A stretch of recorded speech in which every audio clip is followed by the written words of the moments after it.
Selamat hari Minggu, jemaat Tuhan yang terkasih. Salam sejahtera bagi kita semua. Majelis jemaat mengucapkan selamat beribadah bersama dengan keluarga di rumah. Mohon perhatian untuk hal-hal sebagai berikut.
Ibadah online hari ini dilayani oleh Pendeta Manda Laika Dandel. Demikian warta baca hari ini. Warta selengkapnya dapat dibaca dalam e-warta GKI Serpong. Terima kasih.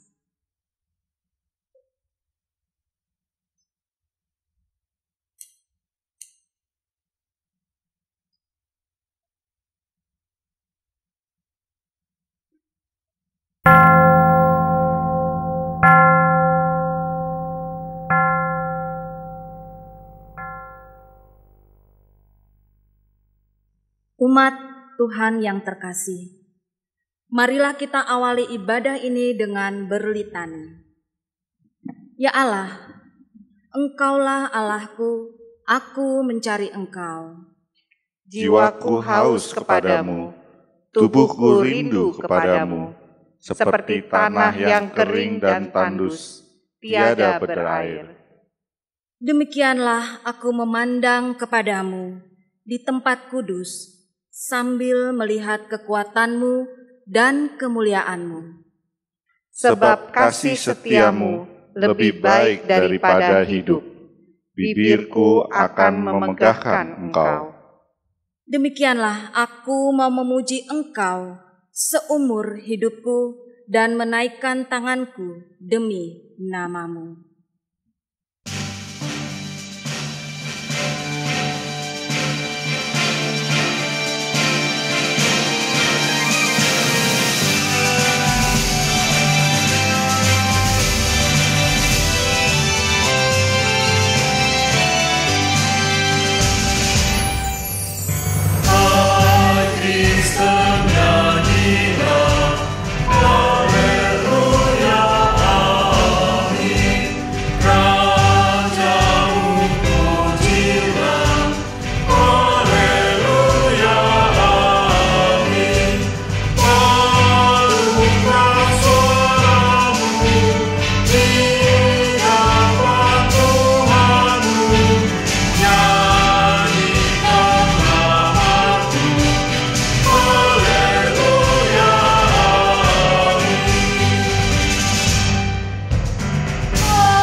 Jemaat Tuhan yang terkasih, ibadah kita pada hari ini kita awali dengan sebuah keyakinan bahwa pertolongan kita adalah dalam nama Tuhan yang menjadikan langit dan bumi.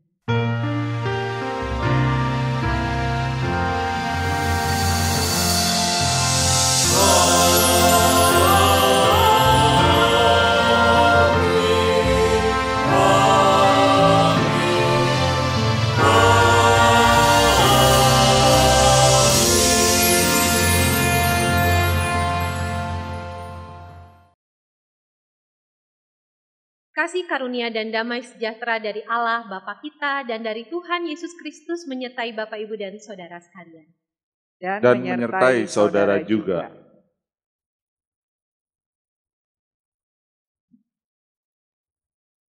Jemaat yang terkasih, kita akan disapa dengan sebuah ayat dari surat 2 Timotius pasal 4 ayat 18 yang menyatakan demikian. Dan Tuhan akan melepaskan aku dari setiap usaha yang jahat. Dia akan menyelamatkan aku, sehingga aku masuk ke dalam kerajaannya di sorga. Baginyalah kemuliaan selama-lamanya. Amin. Inilah yang akan menjadi penghantar kita untuk merenungkan firman Tuhan pada hari ini.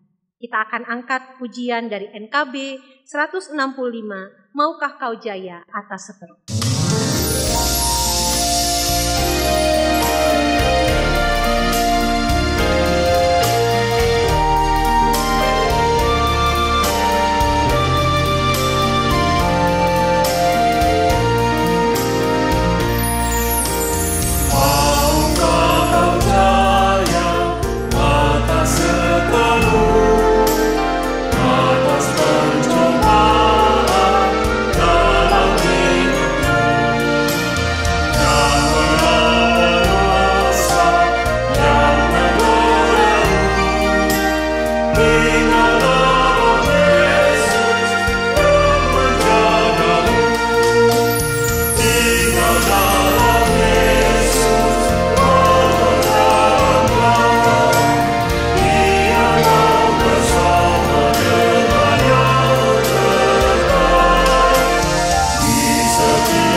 Tiba saatnya bagi kita untuk bersama-sama mengaku salah dan dosa kita di hadapan Tuhan. Bapak, Ibu, dan Saudara diberikan kesempatan untuk berdoa secara pribadi, nanti akan saya tutup dengan doa bersama. Mari kita berdoa.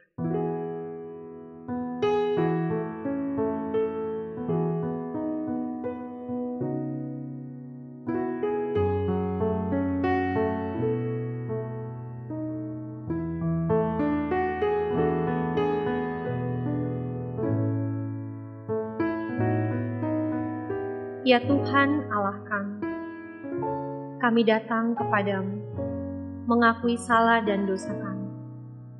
Seringkali ya Tuhan, apa yang menjadi keinginan dan kehendak kami, itulah yang kami prioritaskan. Seringkali kami mengesampingkan suara Tuhan, kehendak Tuhan, hanya untuk memuaskan keinginan kami. Ampunilah kami ya Allah, dan kiranya Roh Kudus Tuhan menolong kami, agar kehidupan kami menjadi kehidupan yang lebih baik, sehingga kami layak disebut sebagai anak-anak Tuhan. Ampunilah salah dan dosa kami ya Allah, karena kami berdoa dan mengaku dosa hanya di dalam satu nama Tuhan kami Yesus Kristus, yang telah menebus salah dan dosa kami dengan darah dan nyawanya di kayu salib. Amin.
Mari berdiri.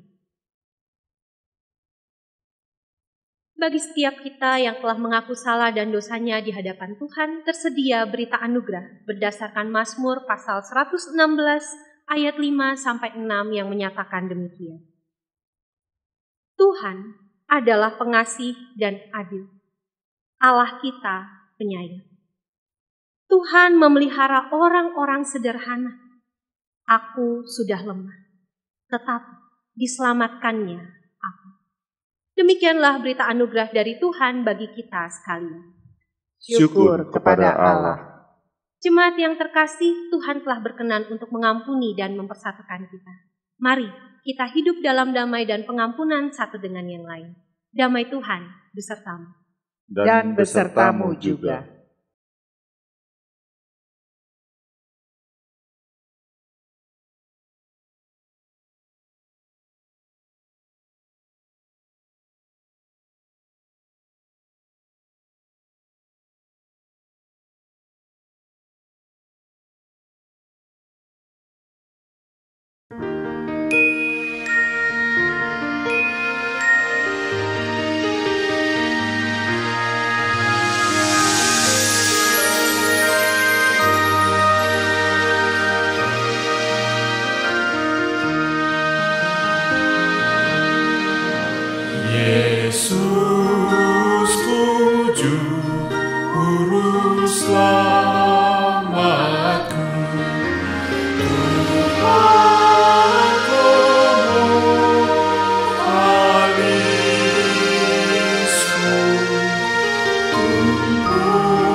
Jemaat yang terkasih, mari kita bersatu hati dalam doa untuk mempersiapkan diri mendengarkan firman Tuhan. Kita berdoa.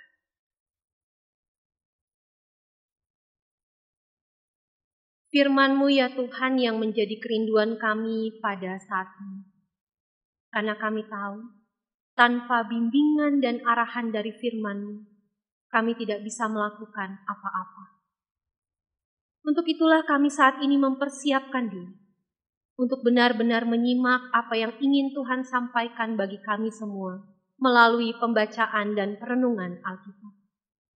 Ya Tuhan, bersabdalah bagi kami semua. Kami membutuhkan-Mu. Kiranya Roh Kudus Tuhan menolong supaya firman Tuhan ini benar-benar dapat kami terima dengan baik dan kami bisa lakukan di dalam kehidupan kami sehari-hari. Di dalam nama Tuhan kami Yesus Kristus, Sang Firman yang hidup, kami berdoa dan memohon. Amin.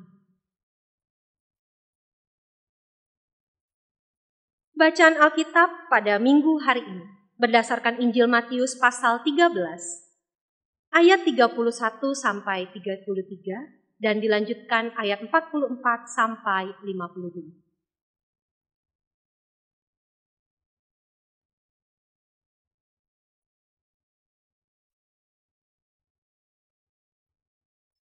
Perumpamaan tentang biji sesawi dan ragi. Yesus membentangkan suatu perumpamaan lain lagi kepada mereka. Katanya, hal kerajaan surga itu seumpama biji sesawi yang diambil dan ditaburkan orang di ladangnya. Memang biji itu yang paling kecil dari segala jenis benih. Tetapi apabila sudah tumbuh, sesawi itu lebih besar daripada sayuran yang lain, bahkan menjadi pohon, sehingga burung-burung di udara datang bersarang pada cabang-cabang. Dan ia menceritakan perumpamaan ini juga kepada mereka. Hal kerajaan surga itu seumpama ragi yang diambil seorang perempuan dan diadukkan ke dalam tepung terigu 3 sukat sampai kamir seluruhnya. Semuanya itu disampaikan Yesus kepada orang banyak dalam perumpamaan, dan tanpa perumpamaan suatu pun tidak disampaikannya kepada mereka, supaya genaplah firman yang disampaikan oleh Nabi. Aku mau membuka mulutku, mengatakan perumpamaan. Aku mau mengucapkan hal yang tersembunyi sejak dunia dijadikan. Ayat 44 sampai 52. Hal kerajaan surga itu seumpama harta yang terpendam di ladang, yang ditemukan orang lalu dipendamkannya lagi. Oleh sebab sukacitanya, pergilah ia menjual seluruh miliknya, lalu membeli ladang itu. Demikian pula hal kerajaan surga itu seumpama seorang pedagang yang mencari mutiara yang indah. Setelah ditemukannya mutiara yang sangat berharga, ia pun pergi menjual seluruh miliknya, lalu membeli mutiara itu. Demikian pula hal kerajaan sorga itu seumpama pukat yang dilabuhkan di laut, lalu mengumpulkan berbagai-bagai jenis ikan. Setelah penuh, pukat itu pun diseret orang ke pantai. Lalu duduklah mereka dan mengumpulkan ikan yang baik ke dalam pasu, dan ikan yang tidak baik mereka buang. Demikianlah juga pada akhir zaman. Malaikat-malaikat akan datang memisahkan orang jahat dari orang benar, lalu mencampakkan orang jahat ke dalam dapur api. Di sanalah akan terdapat ratapan dan kertakan gigi. Mengertikah kamu semuanya itu? Mereka menjawab, ya, kami mengerti. Maka berkatalah Yesus kepada mereka, karena itu setiap ahli Taurat yang menerima pelajaran dari hal kerajaan sorga itu, seumpama tuan rumah yang mengeluarkan harta yang baru dan yang lama dari perbendaharaan. Demikianlah Injil Tuhan kita Yesus Kristus. Yang berbahagia ialah setiap kita yang mau terus belajar dari firman Tuhan dan melakukannya dalam kehidupan sehari-hari. Haleluya. Haleluya, haleluya, haleluya.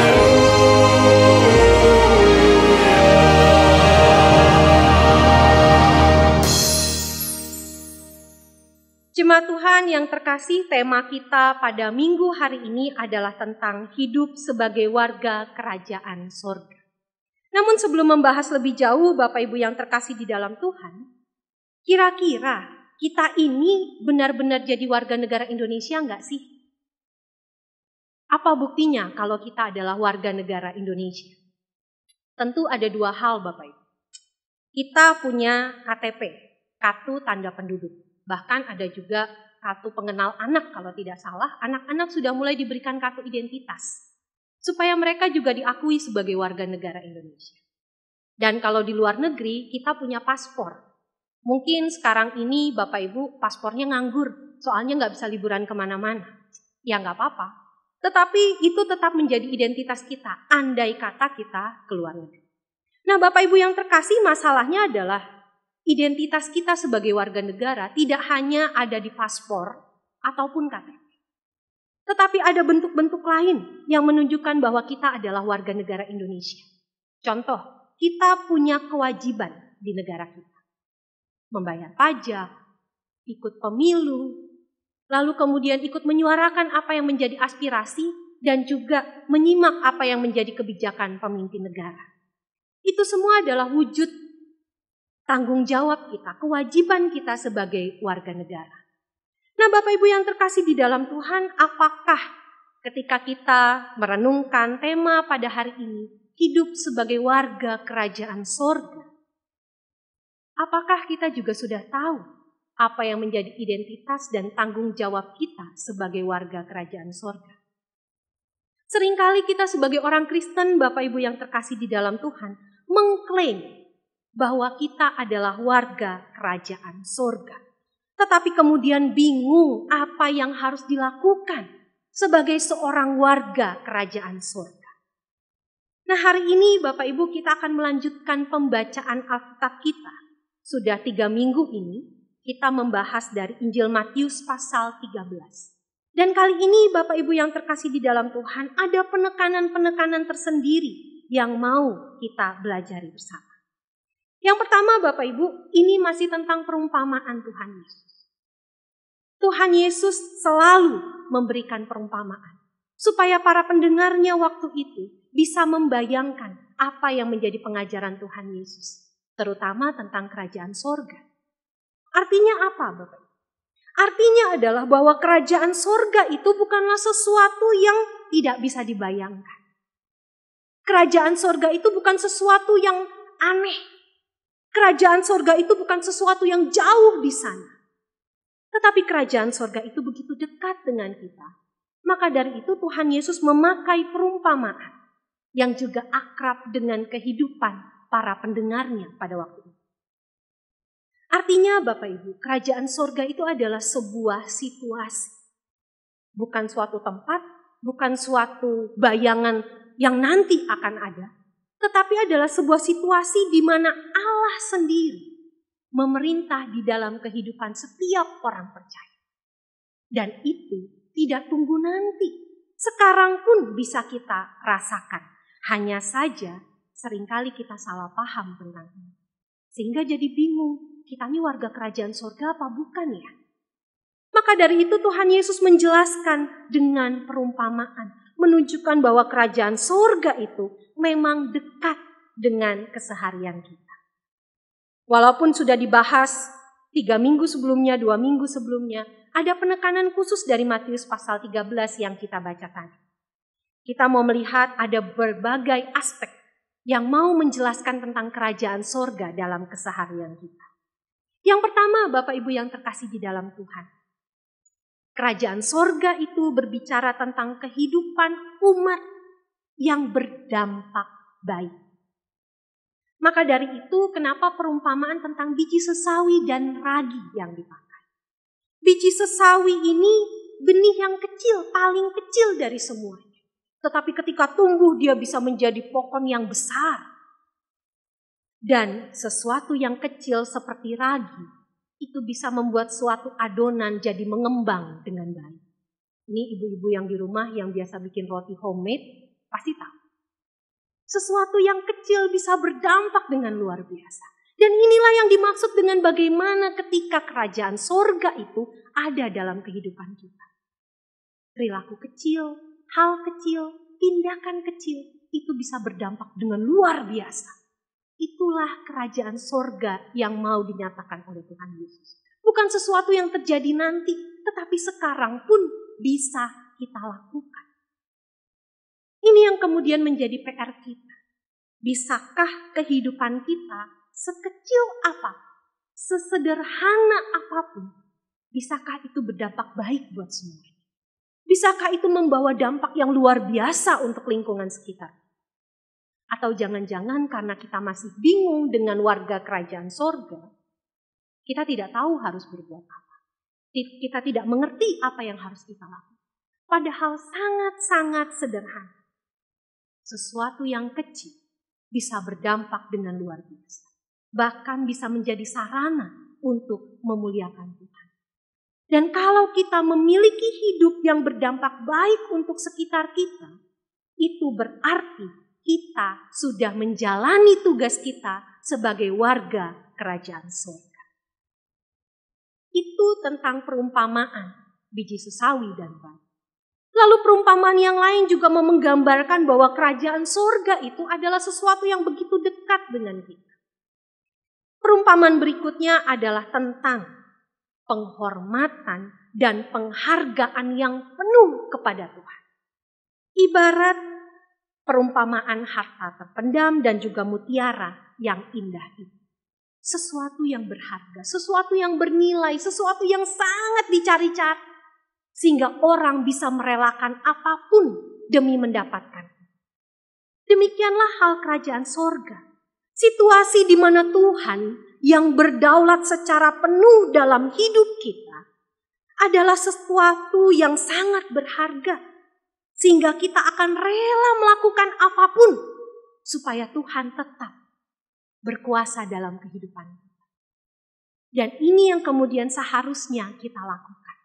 Bapak Ibu yang terkasih di dalam Tuhan, apakah kita juga melakukan hal itu dalam hidup kita?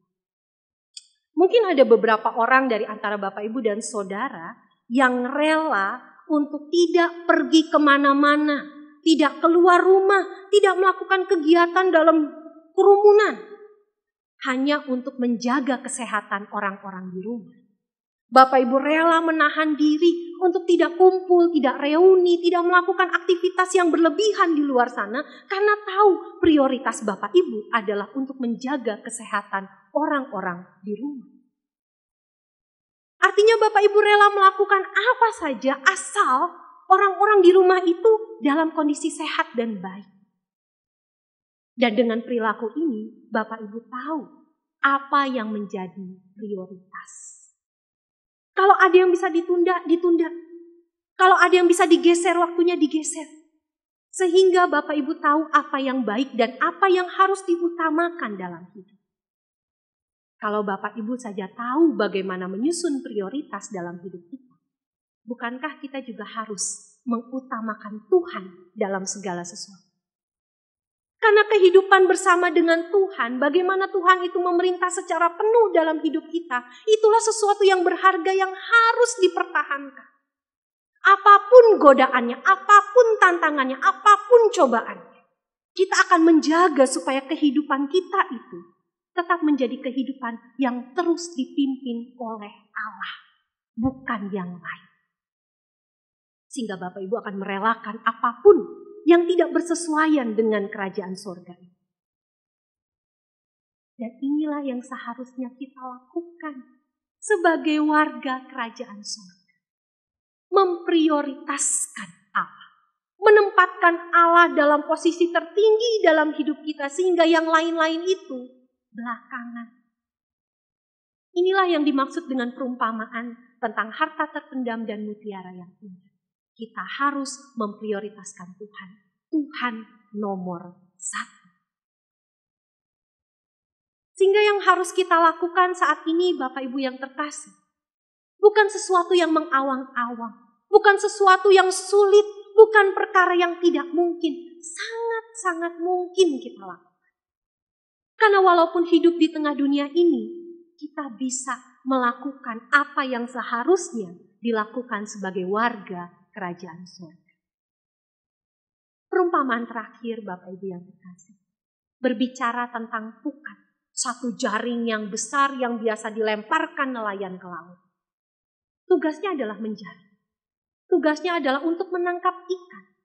Tetapi nelayan berhak memilih mana ikan yang baik untuk dikonsumsi, mana yang tidak baik.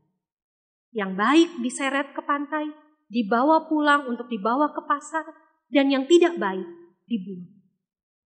Lalu pertanyaannya Bapak Ibu yang terkasih, kita ini masuk ikan yang mana ya? Ikan yang baik atau ikan yang tidak baik?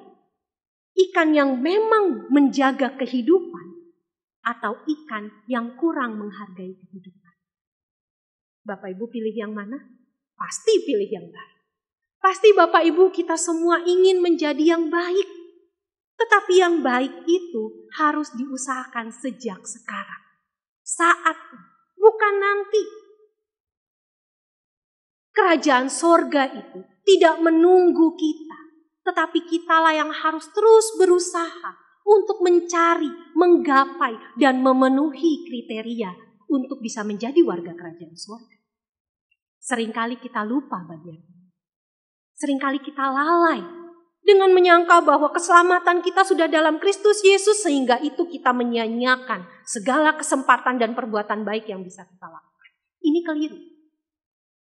Yang seharusnya kita lakukan adalah bagaimana caranya untuk mempertahankan kehidupan kita yang baik. Bagaimana kita mempertahankan Allah itu memerintah secara penuh dalam kehidupan kita. Itulah ciri khas warga kerajaan surga. Jadi Bapak Ibu yang terkasih di dalam Tuhan, firman Tuhan hari ini mau mengingatkan kita. Bagaimana kita berperilaku menjalani kehidupan di tengah dunia ini. Kita betul ada di dunia. Kita betul menikmati apa yang ada di dunia. Tetapi ingat, kita adalah warga kerajaan sorga. Sehingga sudah selayaknya lah hidup kita juga sepadan dengan apa yang Tuhan Yesus ajarkan. Tuhan Yesus rela turun ke tengah dunia, menjadi manusia untuk memberikan contoh bagi kita. Supaya kita melihat dia, menjadikan dia sosok teladan, sehingga kehidupan kita beriringan dengan apa yang menjadi maksud Allah. Waktunya sekarang, Bapak Ibu, bukan nanti. Sekarang waktunya. Selagi kita masih punya kesempatan, jadilah pelaku firman Tuhan. Jadilah warga kerajaan sorga yang baik. Dan kiranya Tuhan Yesus menolong kita sekalian. Amin.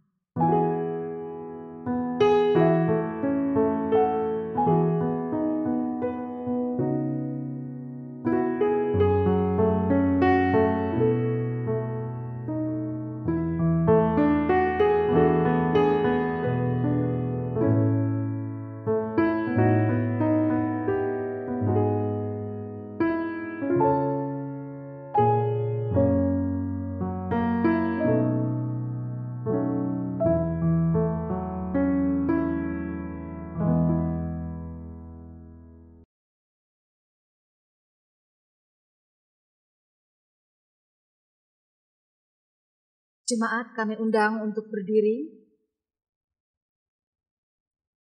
Marilah kita bersama dengan gereja dari segala abad dan tempat mengakui iman kita menurut pengakuan iman rasuli. Yang demikian, aku percaya kepada Allah, Bapa yang Maha Kuasa, Khalik langit dan bumi, dan kepada Yesus Kristus, anaknya yang tunggal Tuhan kita, yang dikandung daripada Roh Kudus, lahir dari anak darah Maria, yang menderita sengsara di bawah pemerintahan Pontius Pilatus, disalibkan, mati dan dikuburkan, turun dalam kerajaan maut.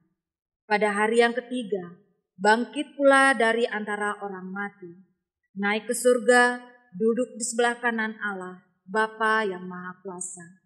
Dan dari sana ia akan datang untuk menghakimi orang yang hidup dan yang mati. Aku percaya kepada Roh Kudus, gereja yang kudus dan am, persekutuan orang kudus, pengampunan dosa, kebangkitan orang mati, dan hidup yang kekal. Amin. Dipersilahkan duduk kembali.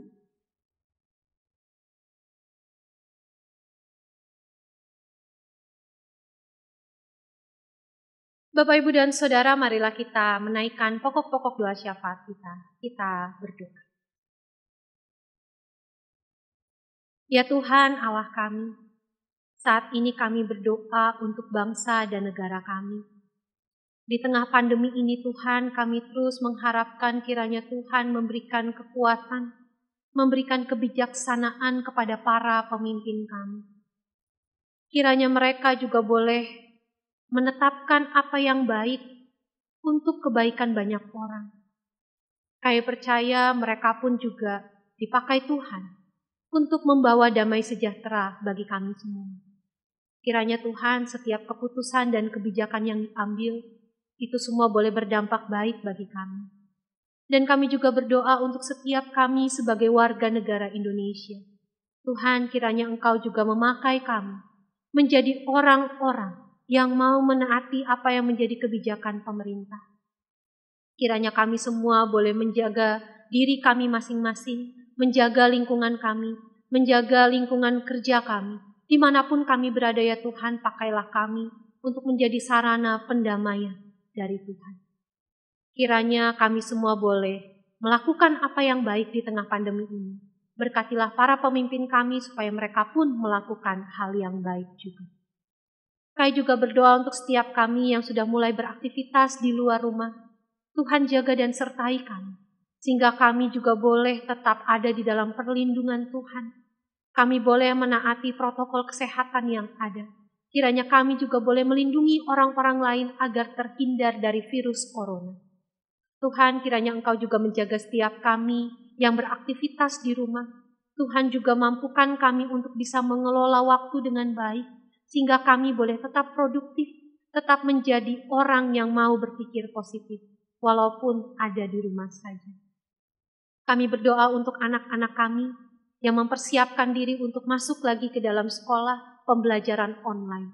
Tuhan, berkatilah anak-anak kami ini, berikan mereka semangat dan sukacita boleh menjalani hari-hari persekolahan mereka, hari-hari di mana mereka belajar, hari-hari di mana mereka menuntut ilmu. Berikan mereka terus kesehatan supaya mereka juga boleh mengikuti program pembelajaran ini dengan baik.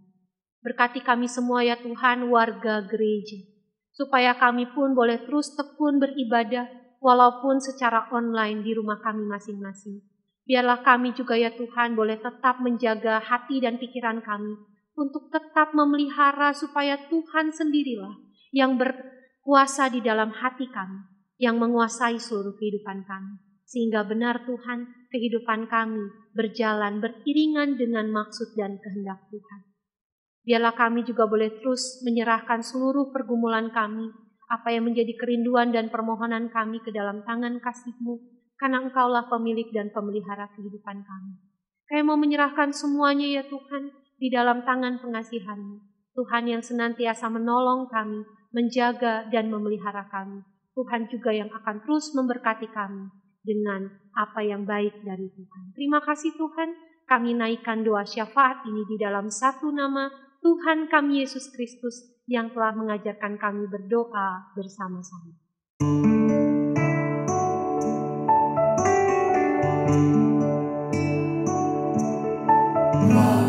Kami yang ada di surga, dikuduskanlah nama-Mu, datanglah kerajaan-Mu, jadilah kehendak-Mu di bumi seperti di surga. Beri kami hari ini makanan yang secukupnya, ampuni salah kami seperti kami ampuni yang bersalah pada kami. Jangan bawa kami dalam pencobaan, melainkan lepaskan kami dari yang jahat. Sebab Kau-Lah yang punya kerajaan dan kuasa dan kemuliaan sampai selama-lamanya. Amin.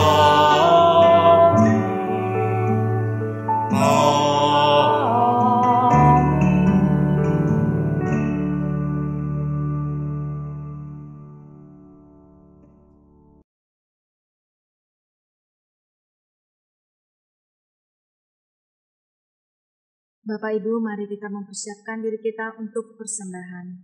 Dasar persembahan. Dasar persembahan diambil dari 1 Tawarik 29 ayat 14. Sebab siapakah aku ini dan siapakah bangsaku, sehingga kami mampu memberikan persembahan sukarela seperti ini. Sebab daripadamulah segala-galanya, dan dari tanganmu sendirilah persembahan yang kami berikan kepadamu.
Jemaat kami undang untuk berdiri. Mari kita berdoa. Segala ungkapan syukur hanya kepadamu ya Bapa, atas kasih karunia dan berkat yang boleh kami terima serta kami nikmati hingga saat ini. Terlebih di dalam kondisi pandemi yang kami alami, dengan berbagai macam keadaan yang terjadi di dalam kehidupan jemaat-Mu, kami mau terus memberikan persembahan yang terbaik bagi-Mu. Berkati dan kuduskan persembahan yang boleh kami berikan lewat transfer ini.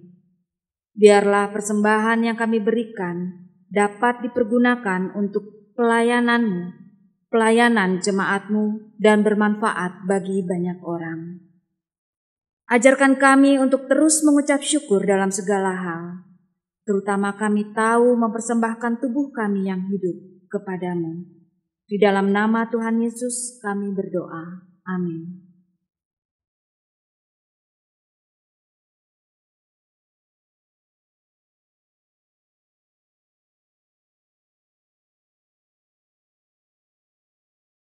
Bapak, Ibu, dan Saudara sekalian, kita diminta untuk menjadi warga yang baik di lingkungan rumah, tempat kerja, lingkungan pertemanan, di gereja, termasuk juga di dalam kita menjalankan kehidupan beriman kita. Mari kita perbaiki sikap hidup kita, supaya kita bisa menjadi warga negara yang baik, tidak hanya di negara kita Indonesia, tetapi kita juga menjadi warga kerajaan sorga yang baik. Kita akan tutup ibadah kita hari ini, kita nyanyikan PKJ 264, Apalah Arti Ibadahmu.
Jemaat yang terkasih, arahkanlah hatimu kepada Tuhan. Kami mengarahkan hati kami kepada Tuhan. Jadilah saksi Kristus, Syukur kepada Allah. terpujilah Tuhan. kini dan selamanya. Terimalah berkat Tuhan. Kiranya kasih dari Allah Bapa kita, cinta setia dari Tuhan Yesus Kristus, serta penyertaan dari Roh Kudus terus tercurah atas kehidupan kita sekalian, dari sekarang ini sampai selama-lamanya. Amin.